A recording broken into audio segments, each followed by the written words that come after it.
मद्रास इलाख्यातील पस्कोटा तालुक्यातील मालूर या गावात जन्मलेला हा महात्मा गुरुकुल पद्धतीने शिकला. विवाहबद्ध होऊन हळूहळू टिपू सुलतानाच्या पदरी नायब दिवाण पदापर्यंत पोचला. परंतु ह्या सगळ्या जीवनात भगवंताची एक प्रेरणा कुठेतरी त्यांना सारखी लक्ष करत होती आणि सांगितलं, बाळ हे तुझं काम नाही, चल आपण बाहेर पडू, आपलं काम वेगळं आहे. आणि तिथून जे ते निघाले ते घोड्यावरून म्हैसलगीपर्यंत आले.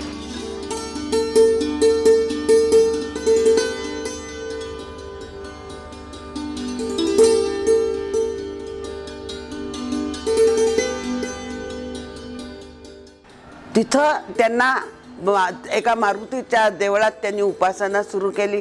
मारुती बाप्पा बरोबरच होते. उपासना करत असताना काशीची मंडळी, रामेश्वरची मंडळी त्यांना न्यायला निघाली. पण भगवंतांनी सांगितलं, तू कुठं जाऊ नकोस, इथंच मी आहे. काही काळ तिथं वास्तव्य करून कोल्हापूरला महालक्ष्मीचा आशीर्वाद घेण्यासाठी गेले. महालक्ष्मीचा आशीर्वाद घेऊन ह्या जगातल्या माझ्या जीवन विकासाचं काही साधन बनण्यासाठी तू मला, आईचा आशीर्वाद खूप महत्त्वाचा असतो, आईचा आशीर्वाद घेऊन पंढरपूरला पांडुरंगाच्या सेवेत त्यांना थिमप्पा रामदासी गुरु भेटले. आणि गुरूंच्या आज्ञेमुळे शिवराय महाराज सोलापूरला पोचले. ते पहिल्यांदा हत्तीबावडी नावाच्या विहिरीच्या कपारीत काम केलं. त्याच्यानंतर समाजाने सांगितलं म्हणून मारुतीच्या बेगम पेठेतील देवळात बसले. तिथून आबासाहेब कुंडलेंनी, जे त्यावेळेचे किल्लेदार होते, त्यांनी दिलेल्या जागेमुळे आत्ता असलेल्या शिवराय मठामध्ये त्या जागेत ते परत वास्तव्याला आले. मोठा चिंचेचं झाड होतं, समोर सिद्धेश्वरचं तलाव होतं.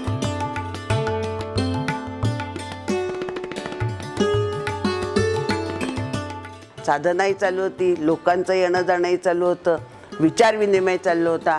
पुराण शास्त्र सांगत होते, माणसांना देवाकडे वळवत होते, भक्तिभाव सोलापूरकरांच्यात निर्माण करत होते. आणि त्यावेळेस अंतस्फूर्तीने पुन्हा कौल द्यायला सुरुवात केली, पुन्हा विनवायला सुरुवात केली, पुन्हा खुणवायला सुरुवात केली. खरं तर अरे मी की नाही पुंडलिकाच्या डोहात आहे, मला तुझी सेवा घ्यायची आहे आणि तू मला घेऊन येशील का?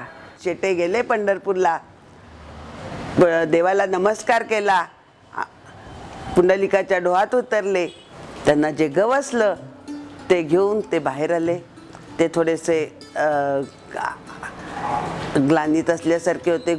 सगळ्या लोकांनी तिथल्या पाणी मारलं, बघितलं पांडुरंगाची छान वालुकामय मूर्ती होती.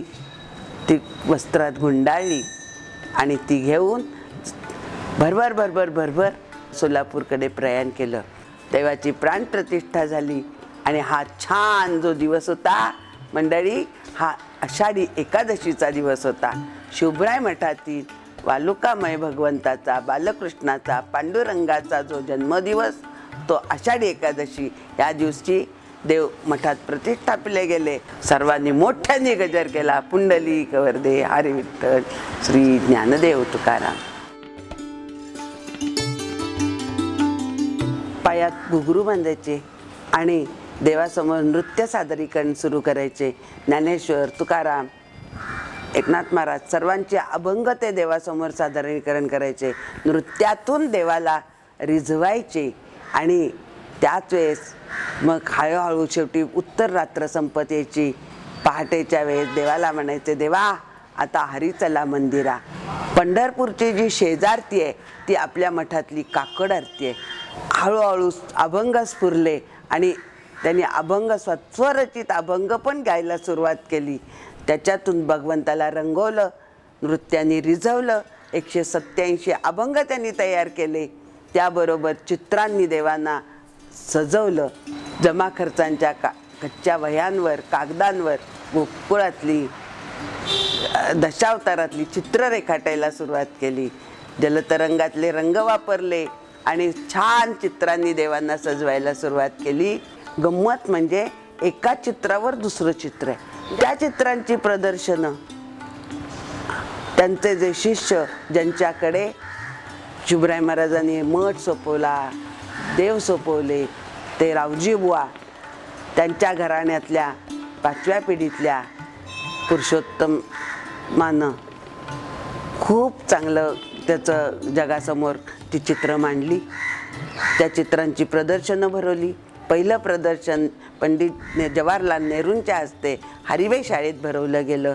सडवेलकर जे मुंबईच्या चित्रकला शाखेचे विद्यापीठाचे कुलगुरू त्यांच्यापर्यंत पोचले, शासनापर्यंत पोचले. त्यांनी एक उत्तम काम केलं की त्यांच्या हस्ते एक चित्रकलेचं संपूर्ण पुस्तक तयार केलं, चित्रचिरंतन नावाचं. अनेकांना ह्याचं दर्शन व्हावं, चित्र बघावी म्हणून दिल्ली, मुंबई, पुणे, सोलापूर, गोवा इत्यादी ठिकाणी त्यांनी त्याची वेगळ्या वेगळ्या ठिकाणी प्रदर्शनं भरवली. अनेकांना यांचा आस्वाद दिला. अभिषेक, नामस्मरण हे तर करायचंच असतं. प्रवचनं ऐकायची असतात, प्रवचनं सांगायची असतात. देव समाजाला समजवायचा असतो. त्याबरोबर गुणांनीही त्या भगवंताची छान पूजा बांधता येते. ह्याचं एक छान उदाहरण शिवराय महाराजांनी सोलापूरकरांच्या समोर ठेवलं. 35 वर्ष पहिली त्यांनी शिवराय महाराजांनी पहिला जीवनक्रम घालवला आणि दुसरा 35 वर्षाचा कालक्रमण त्यांनी गाव सोडल्यापासून ते शिवराय मठापर्यंतचा केला. थकत चाललं होतं शरीर आणि भगवंतांनी साथ घातली असती. भगवंत देवा, बाळा आता तुला माझ्याकडे यायचं आहे. आणि ती ज्यावेळेस लक्षात आलं की आता आपल्याला हा देह सोडायचा आहे आणि भगवंतामध्ये एकरूप व्हायचं आहे, शिवराय महाराज भाद्रपद वद्य दशमी इसवी सन 1820 साली एकरूप झाले.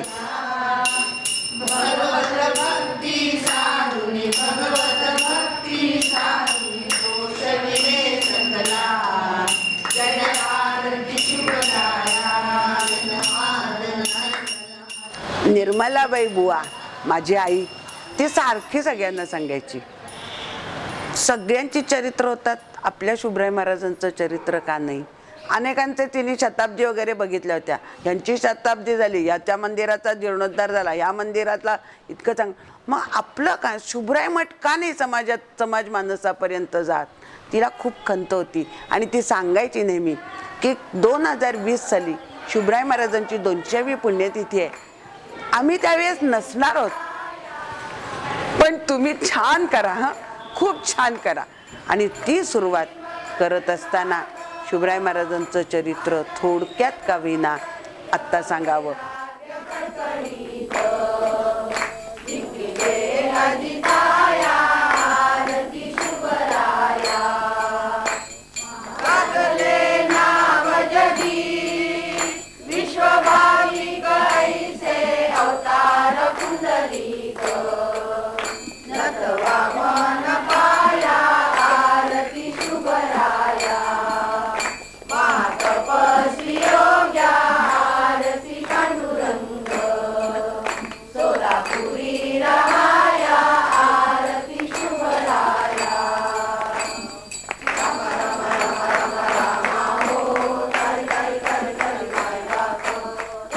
उद्योगवर्धिनी, पाखर संकुल आणि समाजातली सगळी प्रतिष्ठित मंडळी आणि बुवा परिवार.